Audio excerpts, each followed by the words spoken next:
Hello दोस्तों, math competition academy में आपका स्वागत है। तो दोस्तों, हम सीईटी के लिए हमने विशेष सीरीज चला रखी थी और इसके अंदर हम जो पिछले साल एचएससी ने पेपर लिए थे उनको कर रहे थे दोस्तों। तो आज मैं आपको बता देता हूं कि कौन सा पेपर हम करेंगे दोस्तों। ये अपना जो पेपर रहेगा दोस्तों 30/7/2017 को इवनिंग सेशन में आया था टैक्सेशन इंस्पेक्टर के अंदर दोस्तों, एचएससी इंस्पेक्टर टैक्सेशन। तो इसको शुरुआत करते हैं, देखिए किस प्रकार के अब सीईटी में भी क्वेश्चन बनेंगे दोस्तों, तो उसी आधार पर हम क्वेश्चन ले रहे हैं। तो चले ध्यान दें, टाइम ना खराब करते हुए। तो क्वेश्चन नंबर 74 दोस्तों, क्योंकि हमें उन्हीं क्वेश्चन की प्रैक्टिस करनी चाहिए जो कि एग्जाम में पहले आ चुके हैं, और क्योंकि उसी पैटर्न पर ही क्वेश्चन बनते हैं और सेम दोस्तों स्टेटमेंट बदलती है, बेसिक कंसेप्ट वही रहते हैं। तो 74 को देख लेते हैं, क्या क्वेश्चन है देखिए। 74 में हमें गिवन है एक वृत्ताकार जमीन दे रखी दोस्तों और 154 स्क्वायर मीटर में फैली हुई है, ठीक है। उस जमीन को घेरने में कितने लंबे तार की आवश्यकता पड़ेगी। अच्छा लेवल का कंसेप्ट है दोस्तों, 10th क्लास का भी ये क्वेश्चन बोला जा सकता है। तो इसने बोला है 154 स्क्वायर मीटर। मैं आपको बता दूं 154 स्क्वायर मीटर, स्क्वायर का मतलब क्या होता है दोस्तों, एरिया। स्क्वायर का मतलब क्या होता है, एरिया। स्क्वायर आते ही आप पहले क्षेत्रफल निकाल लो, तो एरिया में मान सकते हैं 154 गिवन है। और ये क्योंकि सर्कल है, सर्कल यानी वृत्त, वृत्त का क्षेत्रफल क्या होता है दोस्तों, pi r square. Pi r square बराबर में 154 दे रखा है। पाई की वैल्यू रखो 22/7, आर स्क्वायर निकालो यहाँ से 154, तो 22 सते 154 दोस्तों, 22 सते 154, तो आर स्क्वायर आ गया 7 गुणा में 7। ये नीचे का जो 7 था मल्टीप्लाई में डिवाइड में चल जाएगा, तो रेडियस कितनी आ जाएगी, रेडियस आ जाएगी दोस्तों, यहाँ बचेगा 7 का स्क्वायर, स्क्वायर से स्क्वायर, रेडियस आ गई 7 मीटर दोस्तों। रेडियस कितनी आ गई, 7 मीटर। हमसे क्वेश्चन में क्या मांगा था कि जमीन को घेरने में कितने लंबे तार की आवश्यकता होगी। लंबा तार, लंबे तार का मतलब होता है दोस्तों परिधि। लंबे तार का मतलब क्या होता है, परिधि। परिधि आपको निकालनी पड़ेगी। परिधि होती है 2πr, तो 2π की वैल्यू 22/7 और रेडियस आपने निकाली थी 7, 7 से 7 कट गया, 22 दूनी 44, तो 44 मीटर आपका करेक्ट आंसर है दोस्तों। कितना, 44 metre is the right answer दोस्तों। सी इसका ऑप्शन हो जाएगा 44 मीटर। हालांकि देखे जब आपका ये बड़ी बेसिक, बिल्कुल बेसिक कंसेप्ट है दोस्तों, इसमें वैसे कुछ करना नहीं था। इसने हमें क्या दिया था 154 स्क्वायर मीटर। तो जब 154 होता है ना, तो बच्चों को याद होता है रेडियस 7 होती है उस सिचुएशन में। रेडियस कितनी होती है, 7, और उसकी सर्कमफ्रेंस दोस्तों डायरेक्ट होती है 44। सर्कमफ्रेंस कितनी होती है, 44। उनको तो बिन पेन और बिन कॉपी कुछ भी नहीं उठाना था, डायरेक्ट 44 दे देता आंसर। कितना देता है, 44। बस आपको दो बातें पता होनी चाहिए, कितने लंबे तार, तार का मतलब क्या निकालना दोस्तों, परिधि। क्या निकालना, परिधि। और जो इसने दिया 154 स्क्वायर मीटर, इसका मतलब एरिया दे रखा। क्या दे रखा, एरिया दे रखा। बिल्कुल अगर आप ये दो चीजें जानते हैं तो क्वेश्चन नाम मात्र का है। आगे बढ़ जाते हैं, क्वेश्चन नंबर 75 को दोस्तों यही ले लेता हूं क्योंकि आसान क्वेश्चन है। 75 को यही ले लेता हूं, बिल्कुल आसान है।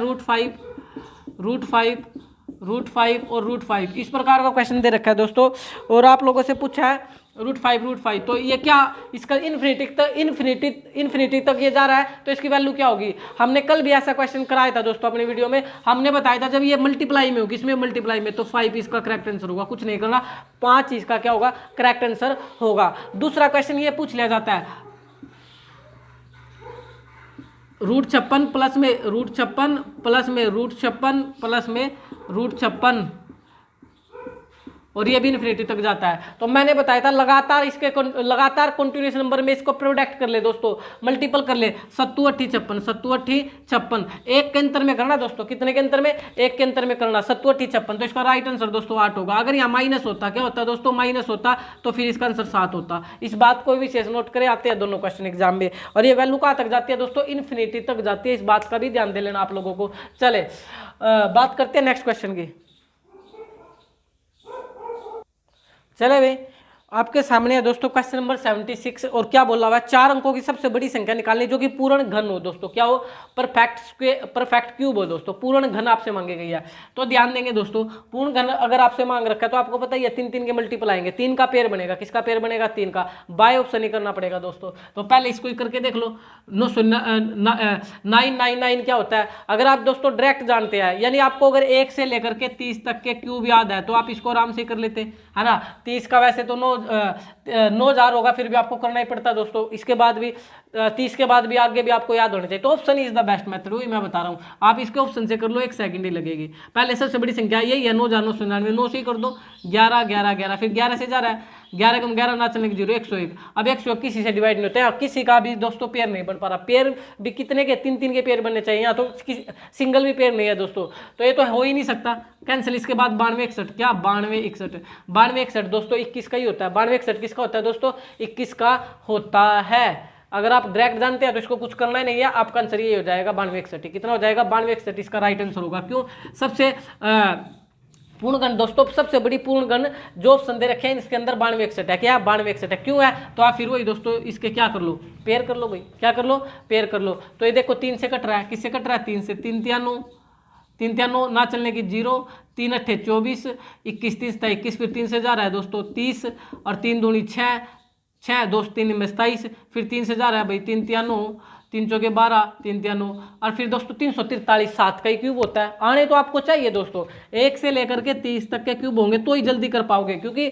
वहाँ जब एग्जाम में बैठोगे तो कर नहीं देखोगे ना, है ना। आपको डायरेक्ट याद होना, जैसे मेरे याद है ये 49, और दोस्तों ये 7, और ये 7 एकम 7, कुछ चीज़ें आपको पहले आनी चाहिए। देखो यहाँ 3 का पेयर और यहाँ 7 का पेयर, तो यही आपका परफेक्ट क्यूब होगा दोस्तों। परफेक्ट क्या होगा, क्यूब होगा। तो 92 61 द करेक्ट आंसर, यानी 1 से 30 तक के क्यूब बिल्कुल याद कर लेना, उससे आपको फिर पेन उठाने की जरूरत नहीं होगी, आप आराम से कर पाओगे दोस्तों। चले 76 कर लिया, नेक्स्ट बढ़ जाते हैं।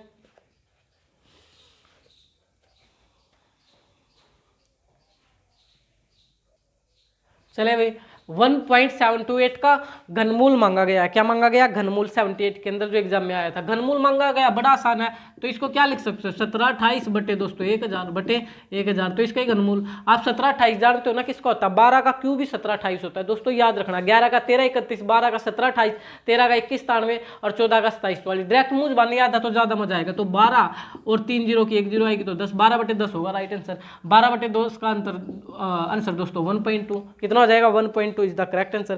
क्वेश्चन नंबर 79 करा रहा हूं, बड़ा ही अच्छा क्वेश्चन लगा मेरे को दोस्तों, बड़ा ही अच्छा क्वेश्चन है, और थोड़ा टफली भी है दोस्तों, ये भी बोल सकते हैं। वैवरितम संख्या जिसको 13 56 18 68 और 27 64 को भाग देने पर प्रत्येक बार 12 बचेगा, प्रत्येक बार। तो अब बड़ी से बड़ी संख्या बतानी है दोस्तों। ऑप्शन लिख देता हूं पहले, तो ऑप्शन तो है 64, by option is the best दोस्तों, नहीं तो दिक्कत होगी, फिर ऐसे क्वेश्चन एग्जाम में छोड़ने ही पड़ते हैं, क्योंकि टाइम टेकिंग क्वेश्चन है दोस्तों। 124 सी, 156 डी, ऑप्शन दे रखा 260, डी क्या दे रखा 260, और इसने बोला बड़ी से बड़ी संख्या निकालनी है जो 13 56 18 68 और दोस्तों 27 64 से भाग देने पर, 27 64 से भाग देने पर प्रत्येक दशा में 12 शेष आना चाहिए। तो अब पहले आप क्या काम करो मेरे अकॉर्डिंग, जो शेष होता है ना उसको माइनस कर लो, सारों में से शेष को क्या कर लो दोस्तों, माइनस कर दो। माइनस करोगे तो 6 में से 2 गया, सॉरी 6 में से 2 गया 4, तो ये हो जाएगा 13 44, और ये हो जाएगा 8 में से 6, 8 में से 2 गया 6, तो ये हो जाएगा 18, 6 में से 1 गया 5, 18 56, 6 में से 2 गया, सॉरी 4 में से 2 गया 2, और 6 में से गया 5, ये हो जाएगा 27 52। कितना हो जाएगा 27 52। तो 64 माइनस 12 52, 68 माइनस 12 56, और 56 माइनस 12 44, बिल्कुल बिल्कुल। तो ये आना चाहिए, ये संख्या जो आई आपकी 12 शेष जो बचना था ना उसको माइनस कर लिया, मतलब ये प्रॉपर भाग हो जाएंगे। क्या हो जाएंगे, प्रॉपर भाग होंगे, यानी शेषफल 0 देंगे। किससे भाग देने पर, इनमें से किसी भी संख्या से भाग देने पर। इसने बोला बड़ी से बड़ी संख्या बताओ कौन सी है जिसको भाग देने पर शेषफल 12 बचे, तो मैंने माइनस कर लिया, मतलब अब शेषफल 0 देंगे। क्या देंगे, शेषफल 0। तो देखो क्या 260 से भाग हो जाएंगे, तो आप क्या करके देखो, बिल्कुल नहीं, इसमें इकाई का अंक 0 है, यानी सर अगर इकाई का अंक 0 है तो 5 का रूल जरूर लगेगा, है ना, 5 की डिविजिबिलिटी लगेगी। तो 5 की डिविजिबिलिटी में देखो ये नहीं भाग होता, आगे चेक ही नहीं करना, मतलब ये आपका आंसर नहीं हो सकता दोस्तों, ये आपका आंसर नहीं हो सकता। 156 पर आ जाते हैं, किस पर आ जाते हैं, 156 का मतलब होता है 12 गुणा 13 दोस्तों, 12 गुणा 13, 12 गुणा 13। तो 12 गुणा 13 का मतलब क्या है कि यहाँ पर जो है 12 गुणा 13 का मतलब दोस्तों ये है कि 12 गुणा 13, 3 चौके 12, 3 चौके 12 दोस्तों, 3 चौके 12। 2 मिनट के लिए अगर देखें तो 3 की डिविजिबिलिटी लगनी चाहिए, सिंपल सा फंडा ही है। 12 का मतलब यही तो है 3 चौके 12, तो 12 का मतलब है दोस्तों 3 चौके 12। कुल मिलाकर के वो संख्या 3 से भी डिवाइड होगी, ये हम बोल सकते हैं। किससे डिवाइड होगी, 3 से। तो देख लो 4 और 4 8, 4 और 4 8, 8 और 3 कितना हो गया, 8 और 3 11 और 1 12, ये तो हो रहा है 3 से भाग। इसको देख लो आप लोग, 8 और 1 9, 8 और 1 9, 8 और 1 9 और 5 14, 14 और 6 दोस्तों 20, ये 3 से भाग नहीं है, मतलब ये भाग नहीं है। तो हालांकि ये भी भाग हो जाए, ये भी, जब ये भाग नहीं तो इसका मतलब क्या है, इससे भी ये भी आपका राइट आंसर, राइट ऑप्शन नहीं होगा। आगे आ जाओ दोस्तों, 124 पर आ जाओ किस पर आ जाओ, 124 पर आ जाओ। तो 124 पर अगर आएंगे तो 124 पर आएंगे तो 124 से भाग देने से अच्छा है तो एक काम कर लो ना, डिजिबिलिटी लगा लो, 2 छिके 12, 2 दूनी 2 छिके 12, 2 दूनी 4, फिर 2 से करो, 2 तिया 6, 2 एकम 2, यानी ये नंबर दो, ये जो नंबर है दोस्तों ये 4 गुणा 31, 4 गुणा 31, ये 4 से भी भाग होंगे और 31 से भी भाग होंगे। 4 से तो मेरे को लग रहा है कि ये भाग होते 44, 56 और 52, 4 से तो रहे क्या 31 से भी भाग हो रहा है क्या, किससे 31 से भी अगर भाग हो गया तो राइट आंसर 124 होगा, नहीं तो दोस्तों राइट आंसर 64 होगा। फिर ध्यान देना, तो 31 से आपको भाग कर देखना पड़ेगा। मैंने बोला टाइम टेकिंग है दोस्तों, क्वेश्चन क्या टाइम टेकिंग है और आपका कंसेप्ट मजबूत होना चाहिए इस सिचुएशन में। तो 31 से भाग दे लो, बस किससे भाग दे लो 31 से, तो 31 से भाग देने में ज़्यादा टाइम लगेगा नहीं, 3 चौके 12, तो 4 एकम 4, 3 चौके 12, 0, 3 में से 2 गया 1, 104, 31 के पहाड़े में 104 आता है, बिल्कुल नहीं आता। ये 31 से भाग नहीं, जब 31 से भाग नहीं तो 124 से प्रॉपर कैसे भाग होंगे, शेषफल 0 नहीं दे पाएंगे, तो राइट आंसर 64 होगा दोस्तों। कितना होगा, 64 होगा। समझ गए क्या मेरी बात को, 64 इज द करेक्ट आंसर दोस्तों। टाइम टेकिंग है, ऐसे ही करना पड़ेगा बाय ऑप्शन ही, नहीं तो फिर क्या काम करते दोस्तों, फिर बड़ा मुश्किल टर्म हो जाती। यानी अगर आप ऐसा नहीं करना चाहते तो फिर क्या था सिचुएशन इसकी, कि आप पहले 64 से भाग देते, ऑप्शन के अकॉर्डिंग चलते तो 64 से भाग देते और इसको भाग देते, 13, 56 को भाग देते, 64 को भाग और इसको भाग दे करके आप देखते शेषफल 12 आता है। बिल्कुल आप भाग देकर देख लेना, 64 से भाग करना, 13, 56 को, 18, 68 को, 27, 64 को, तो आपका शेषफल 12 ही बचेगा दोस्तों। शेषफल क्या बचेगा, 12। लेकिन उसे बोलना बड़ी से बड़ी बताओ, बच्चा कंफ्यूज रहेगा, उसको फिर इसको 124 से भी भाग देना पड़ेगा। किससे भाग देना पड़ेगा, 124 से, फिर 12 शेषफल नहीं आएगा तो फिर क्या कम करना पड़ेगा, 156 से भाग देना पड़ेगा, 260 से भाग देना पड़ेगा, तो भाग देने में 1 मिनट से ज़्यादा टाइम ले लेगा। इसमें 1 मिनट पूरी लगेगी नहीं अगर आप इस मेथड से चलोगे। तो आगे बढ़ जाते हैं।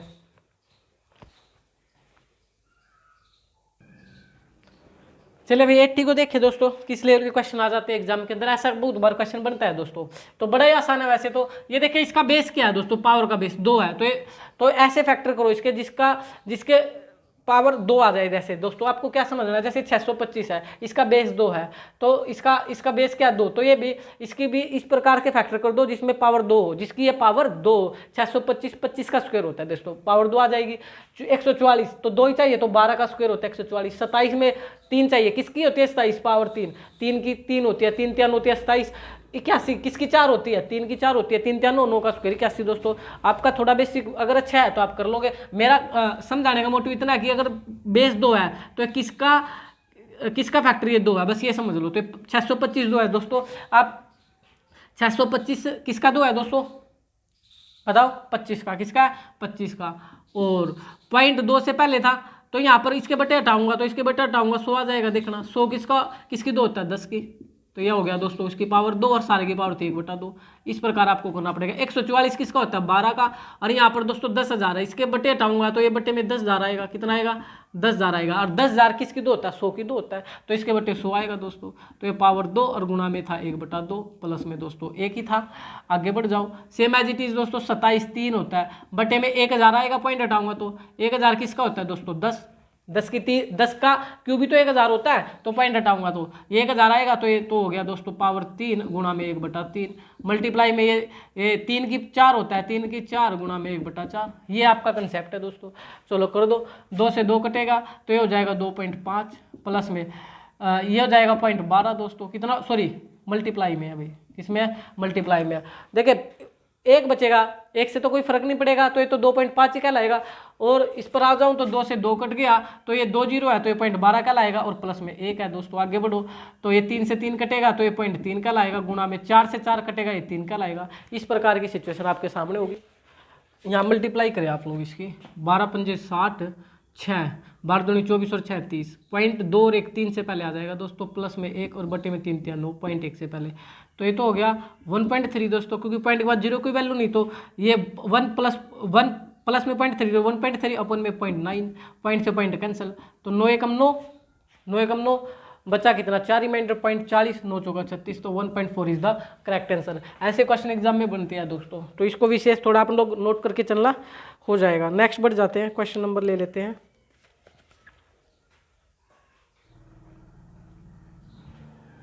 चलिए देखिए भाई, एक्स की वैल्यू निकालनी है, तो बड़ा ही आसान सा क्वेश्चन है। लंबे अप्रोच नहीं, शॉर्ट ट्रिक से चलेंगे। इसको हम 7 प्लस में 8/11 लिख सकते हैं, इसको 19 प्लस में 1/11 लिख सकते हैं, इसको -8 - 7/55 लिख सकते हैं, ये -x है, इसको 10 प्लस 6/11 लिख सकते हैं। अगर आपको ये आता है फ्रैक्शन को हम मिक्स्ड फ्रैक्शन को, अगर आपको ये लिखना आता है कि 7 से 8/11 को 7 प्लस 8/11 लिख सकते हो तो कोई दिक्कत नहीं, अब आप आराम से कर लोगे। कैसे देखो, 8/11 और प्लस में 1/11 कितना हो गया दोस्तों, 9/11।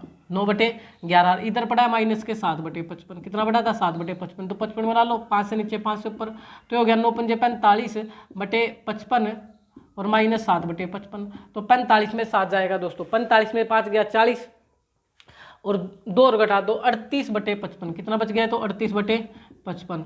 और ये देखो प्लस का 6 है, प्लस का 6 जो प्लस का 6/11 इधर आकर किसका हो जाएगा, माइनस का, तो इसको भी नीचे 5 ऊपर 5 कर दो, तो ये कितना हो गया दोस्तों, 38/55, 6 पंजे 30/55, तो ये बचा 8/55, 8/55।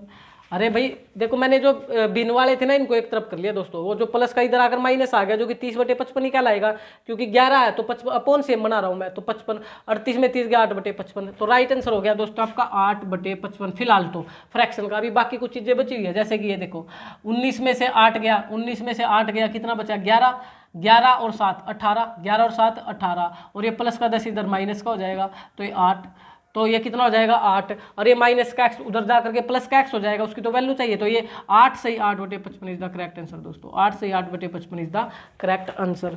तो देख भी लेते हैं ऑप्शन, बिल्कुल ये 8 से 8/55। हालांकि जब 8/55 आया था तो भी मैं टिक कर सकता था, क्योंकि कोई बाकी ऑप्शन 8/55 था ही नहीं, फिर भी 8 क्यों आया हमने निकाल ही लिया। तो आप बिल्कुल 19 में से 8 गया 11, 11 और 7 18, और ये प्लस का 10 इधर माइनस का होगा, तो 8, मतलब आप इसको बिन पेपर बिन कॉपी पेन भी इसको क्वेश्चन को कर सकते हैं, सोल्व आउट, ऐसी बात नहीं है। चलिए आगे बढ़ते हैं, 83 के बाद की बात करते हैं, क्वेश्चन नंबर 84 पर। देखिए भाई, क्वेश्चन नंबर आप देख सकते हैं 84 को, दो धनात्मक पूर्णांकों के वर्गों का योग 208 है, यदि बड़ी संख्या का वर्ग छोटी संख्या से 18 गुणा कर दिया जाए। बाय ऑप्शन कर लो, ज्यादा बेस्ट रहेगा इस क्वेश्चन को। यदि बड़ी संख्या का वर्ग यदि बड़ी संख्या का वर्ग छोटी संख्या से 18 गुणा है, छोटी संख्या से 18 गुणा है, तो बड़ी संख्या का वर्ग, तो कर लो बड़ी संख्या कितनी है 16, अगर ऑप्शन से चले तो इसका 256, क्या इसका 18 गुणा है छोटी संख्या का, 18 8 144, बिल्कुल नहीं है, काट दो।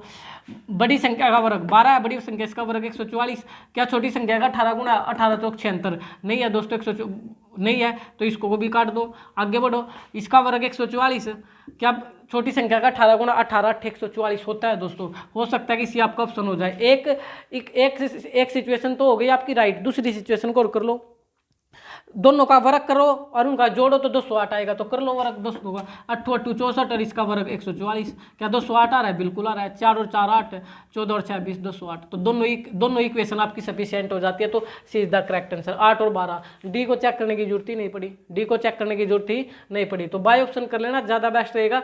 उसने जैसे बोला बड़ी संख्या का वर्ग छोटी संख्या का 18 गुणा, सी ने ही आंसर दे दिया था, लेकिन दोनों जो सिचुएशन है उनको क्या कर लेना, इसके अंदर डाल लेना दोस्तों, वेरीफाई कर लेना। चले क्वेश्चन नंबर 85 की बात कर लेता हूं। क्वेश्चन नंबर 85 बड़ा इंपॉर्टेंट क्वेश्चन है दोस्तों, ऐसे क्वेश्चन अक्सर एग्जाम में देखे जाते हैं। देखिए, किसी संख्या में 137 से 1/2% की वृद्धि करने पर 137 से 1/2% की वृद्धि करने पर 33 प्राप्त होता है। वृद्धि करने पर कितना प्राप्त होता है, 33। तो इसका सिंपल क्या, इसकी फ्रैक्शन क्या होगी 137 से 1/2 की दोस्तों, 13 दूनी 26, 260 और 14, 260 और 14, 274 और 1, 275/200, 275/200, 25 एकम 25, 25 एकम 25, 25 अट्ठे 200, 11/8, 11/8 संख्या 8 थी, तो हमें जो वृद्धि करने पर 11 मिल रहा है, कितना मिल रहा है 11। क्वेश्चन में वृद्धि करने पर 33 मिलता है दोस्तों, कितना मिलता है 33, हमें वृद्धि करने पर कितना मिलता है 11, तो संख्या कितनी थी 8, 8 से गुणा कर लो, 11 3 33, 8 3 24, तो 8 3 24 इज द करेक्ट आंसर, तो 24B is the correct answer. Important कर लेना दोस्तों, वेरी इंपॉर्टेंट, ऐसा क्वेश्चन एग्जाम में काफ़ी बार देखा गया है, बिल्कुल आसान है, 20-25 सेकंड के अंदर आराम से हो जाएगा। नेक्स्ट बढ़ जाते हैं, तो आप देख रहे हैं ना किस प्रकार के क्वेश्चन एग्जाम में बनते हैं दोस्तों, इसी लेवल के क्वेश्चन बनेंगे। आगे बढ़ जाते हैं, चलिए क्वेश्चन नंबर 91। क्वेश्चन नंबर 91 को आप लोग देखिए क्या बोला हुआ है, प्रत्येक 15,640 रुपये की दर से एक आदमी 2 कार बेचता है, एक में वह 15% का मुनाफा करता है, दूसरे में 15% का घाटा करता है, तो संपूर्ण लेन देन में उसका लाभ यानी प्रतिशत क्या होगा। हमेशा फार्मूला होता है इसका दोस्तों एक्स स्क्वायर बटे 100, एक्स स्क्वायर बटे 100%। और लॉस होगा दोस्तों, हमेशा क्या होगा, लॉस होगा। ये फार्मूला लगा लो। लेकिन ये फ्रैक्शन जो आपकी 15 ये प्रॉफिट और लॉस सेम होना चाहिए दोस्तों। 15% का प्रॉफिट और 15% का लॉस। 15% का प्रॉफिट तो 15 गुणा 15 बटे 100 कर लो, डायरेक्ट आंसर होगा। 15 का स्क्वायर 225 बटे 100 करोगे तो 2.25, 2.25% इज द करेक्ट आंसर। तो 2 से 25.25 का मतलब 1/4 भी होता है। 2 से 1/4% इज द करेक्ट आंसर दोस्तों। कुछ नहीं करना, सी राइट आंसर हो जाएगा। यानी इसमें ध्यान रखना, प्रॉफिट परसेंट और लॉस परसेंट क्या होना चाहिए, सेम होना चाहिए। तो एक्स स्क्वायर बटे 100% इसका आंसर होता है। चलिए क्वेश्चन नंबर 92 की बात कर लेते हैं। 92 में देखिए, यदि 25,000 रुपये के 2 लगातार वर्षों के लिए क्रमशः 4% और 5% चक्रवृद्धि ब्याज से निवेश किया जाए तो मिश्र धन क्या होगा, है ना। मिश्र धन 2 वर्षों की बात कर रहे हैं। 25,000 को करना है, किसको करना है दोस्तों, 25,000 को करना है। कितने परसेंट, कितने रेट क्या है, 4% और 5%। तो निकाल लो दोस्तों, 4% निकाल दो और 5%। 4% निकालने का मतलब 2 जीरो काटो, 25 चौका 100, 1000 और 2 जीरो काटो, 25 पंजा 125, 1250। इसका काम खत्म दोस्तों। इस पर फिर 5% लगाओ, 2 जीरो काटो तो 50 हो जाएगा। कितना हो जाएगा, 50 हो जाएगा। तो 50 ये दोस्तों, 50 ये, तो ये टोटल आपका ब्याज आ जाएगा, चक्रवृद्धि ब्याज। तो 1200, 50 और 50, 1300।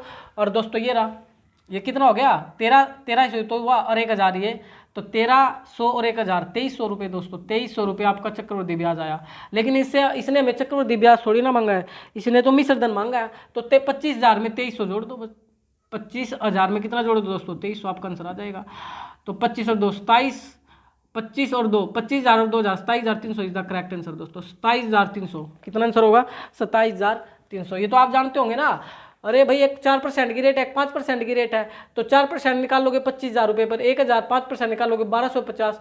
तो ये किसका काम खत्म, फिर इस पर भी निकालना पड़ेगा। इसी को तो बोलते हैं, अगर ये ब्याज सेम आ जाए तो फिर चक्रवृद्धि ब्याज का मतलब ही क्या, फिर तो साधारण ब्याज ही रह जाएगा।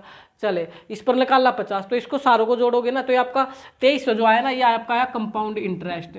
और मिश्र धन अमाउंट क्या होता है दोस्तों, अमाउंट होता है प्रिंसिपल प्लस में कंपाउंड इंटरेस्ट, है ना। अमाउंट मिश्र धन ये तो होता है। तो मूलधन में ब्याज जोड़ दिया, मूलधन था कितना था 25,000, 25,000 में 2300 रुपये जोड़ोगे तो 27,300 आपको मिलेगा। आगे बढ़ जाते हैं अभी।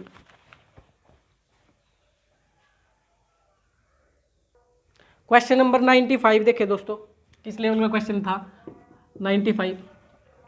दो स्थान ए और बी के बीच की दूरी 15 किलोमीटर है। ए ने बी की तरफ 4 किलोमीटर प्रति घंटा की स्पीड से और बी ने ए की तरफ 6 किलोमीटर प्रति घंटा की स्पीड से प्रारंभ किया। दोनों सुबह 7 बजे प्रारंभ यात्रा की, तो कितने समय बाद मिलते हैं। टाइम पूछा दोस्तों, टाइम का फार्मूला आप जानते हो, डिस्टेंस अपॉन स्पीड। क्या होता है, डिस्टेंस अपॉन स्पीड। डिस्टेंस कितनी थी, 15 किलोमीटर। कितनी थी दोस्तों, 15 किलोमीटर। अगर एक दोनों स्पीड दोनों की अलग अलग है दोस्तों, दोनों एक विपरीत दिशा में आ रहे हैं, एक इधर जा रहा है एक इधर जा रहा है, तो स्पीड जुड़ती है। एक स्पीड कितनी थी 4 और एक स्पीड कितनी थी 6, तो बटे 10 कर दो दोस्तों। तो ये हो गया 1.5 घंटे। तो कितनी स्पीड, तो कितना टाइम लगेगा, 1.5 घंटा लगेगा। 7 बजे प्रारंभ किया था उसने चलना, तो 1.5 घंटे बाद दोनों ट्रेन आपस में मिल जाएगी। तो 7 के बाद 7 में के बाद 1.5 घंटा ऐड करोगे तो कितना होगा दोस्तों, 8.5। कितना, 8.5, 8:30 is the correct answer. 8:30 AM पर दोनों ट्रेनें कब मिलेंगी, 8:30 AM पर। बस आपको ध्यान क्या देना है, अगर ट्रेनें विपरीत दिशा में आ रही है, दोनों विपरीत दिशा में चल रही है दोस्तों, अगर वे एक ही दिशा में चल रही है तो स्पीड माइनस होती है, और विपरीत दिशा में चलती है, एक दूसरे की तरफ चलती है, एक दूसरे की तरफ आना है तो विपरीत दिशा हो गई दोस्तों, तो स्पीड हमेशा जुड़ेगी। तो एक 4 की स्पीड से था, एक 6 की स्पीड से था, तो स्पीड जुड़ जाएगी। क्वेश्चन नंबर, चलिए अभी 96 में देखें, एक 200 मीटर लंबी ट्रेन अपनी से 2 गुनी लंबाई वाले प्लेटफॉर्म को 36 सेकंड में पार करती है। ट्रेन की गति यानी स्पीड पूछी है। स्पीड आप जानते हो क्या होती है, डिस्टेंस अपॉन में टाइम। तो 200 मीटर लंबी ट्रेन थी, अपने से दुगुना, दुगने का मतलब 400, ये प्लेटफॉर्म की लंबाई होगी 200, 400 मीटर। तो टोटल डिस्टेंस कितना हो गया, 600 मीटर। कितना हो गया, 600 मीटर। टाइम कितना ले रही थी, टाइम ले रही थी 36 सेकंड दोस्तों। कितना ले रही थी, 36 सेकंड। तो हो गया इतने मीटर पर सेकंड, मीटर पर सेकंड। लेकिन स्पीड किलोमीटर में मांगी गई है, स्पीड किस में मांगी गई या किलोमीटर पर सेकंड में। तो आप इसको 600/36 को दोस्तों किलोमीटर में जाओगे तो बड़े से गुणा, 18 से गुणा और 5 से भाग कर देते हैं। आपको ये कंसेप्ट आपको पता ही होगा, तो कर लो। क्या काम करोगे, 6 से काट लो ना, 100 6 6 36, 6 थी 18, 5 दूनी 10, तो 20 दिया 60, तो आंसर आ जाएगा 60 किलोमीटर प्रति घंटा। स्पीड कितनी होगी, 60 किलोमीटर प्रति घंटा। भाई मीटर पर सेकंड से किलोमीटर पर घंटे में जाते हो तो 18/5 से मल्टीप्लाई करते हैं। अगर उल्टा करते किलोमीटर से मीटर पर सेकंड में आते हैं तो 5/18 से मल्टीप्लाई करते हैं, ये आपको पता होना चाहिए। 97 की तरफ बढ़ जाते हैं। 97 में बोला हुआ है कि एक ट्रेन की गति 132 किलोमीटर प्रति घंटा है, ट्रेन की लंबाई 110 मीटर हो तो 165 मीटर लंबे ट्रेन प्लेटफॉर्म को पार करने में कितना समय लेगी दोस्तों, कितना समय लेगी। 97 को यहीं कर लेते हैं। देखें, एक ट्रेन की गति 132 किलोमीटर प्रति घंटा, ठीक है। यदि ट्रेन की लंबाई 110 मीटर और प्लेटफॉर्म की 165 मीटर हो तो टाइम पूछा है, बिल्कुल वही सेम ही है। टाइम क्या होगा, डिस्टेंस अपॉन स्पीड। तो डिस्टेंस देखो कितनी है, डिस्टेंस 110 और 165 तो 100 200 65 10 75 275 मीटर तो डिस्टेंस हो गई। और दोस्तों स्पीड कितनी है, स्पीड 132 किलोमीटर प्रति घंटा, 132 किलोमीटर प्रति घंटा। तो इसको मीटर पर सेकंड में कन्वर्ट करना पड़ेगा। छोटे में जा रहे तो 5 से गुणा 18 से भाग, या नीचे वाला ऊपर चल जाएगा, बस काटना है। अब जो जितनी जल्दी काटेगा उतनी जल्दी आएगा। 6 दूनी 12 और 6 दूनी 12, 6 3 18, फिर काट लो दोस्तों, 5 से काट लो, 5 पंजू 25, 2 25, 5 पंजू 25, 11 पंजे 55, 11 दूनी 22, तो 5 3 15/2 7.5 होता है दोस्तों।